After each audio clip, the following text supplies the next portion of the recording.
చేసే విధంగా ఉండాలి. గాయాలు పాలైపోయి యెరూషలేము నుంచి యెరికోకి దిగిపోతూ ఉన్నప్పుడు దొంగల చేత పట్టబడ్డాడు. ఆ రీతిగా దొంగల చేత పట్టబడినప్పుడు ఆ దొంగలు అతన్ని గాయాలు పాలు చేశారు, వస్త్రాలు లాగేసుకున్నారు, తిండి లేదు, బాగా కృంగిపోయాడు, పడిపోయి ఉన్నాడు. అటువంటి మనిషిని అనేక మంది పరిసయ్యులు వెళ్తున్నారు, అటువైపుకి ధర్మశాస్త్రోపదేశకులు వెళ్తున్నారు, తర్వాత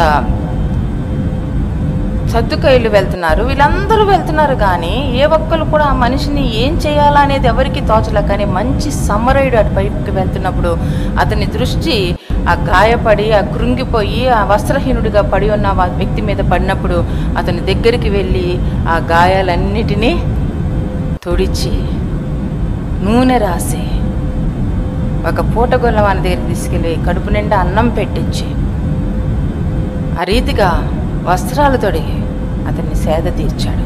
మనం కూడా ఈ లోకంలో మంచి సమరయుడికి పేరు ఎందుకు పెట్టకుండా వదిలేశారో తెలుసా? పరిశుద్ధ గ్రంథంలో ఆ పేరు యేసయ్య పేరే. ఆ యేసయ్య మన హృదయంలో ఉంటే మన పేరు పెట్టుకోవచ్చు ఆ మంచి సమరయుని దగ్గర. దేవునికి మహిమ కలుగును గాక. మత్తయి సువార్త 25వ అధ్యాయము 2వ భాగం అంతా కూడా ఏముంటుందంటే, ఆయన మహిమతో కూడా రాకడ సమయంలో వచ్చినప్పుడు యేసయ్య గొర్రెలను మేకలను వేరు చేస్తాడంట. ఆ గొర్రెల వైపు తిరిగి ఆకలి కొని ఉన్నాను, మీరు ఆహారము ఇచ్చారు. వస్త్రహీనునిగా ఉన్నాను, మీరు వస్త్రాలు ఇచ్చారు. చెరసాలలో ఉన్నాను, మీరు చూడవచ్చారు. అనారోగ్యముతో ఉన్నాను, మీరు నా చెంతకు వచ్చి యోగక్షేమాలు కనుక్కున్నారు. అయితే ఆ గొర్రెల వైపు నా ఆత్మలు అంటున్నారు, యేసయ్యా నీకెప్పుడు మేము చేసాం నాయన? నువ్వెప్పుడు ఆకలి కొని ఉన్నావు? నువ్వెప్పుడు దాహం కొని ఉన్నావు? ఎప్పుడు నాయన నువ్వు ఈ రీతిగా ఉన్నప్పుడు మేము సహాయం చేసామనంటే, అల్పుడైన ఒకనికి సహాయము చేస్తే నాకు చేసినట్లే. దేవునికి మహిమ కలుగును గాక.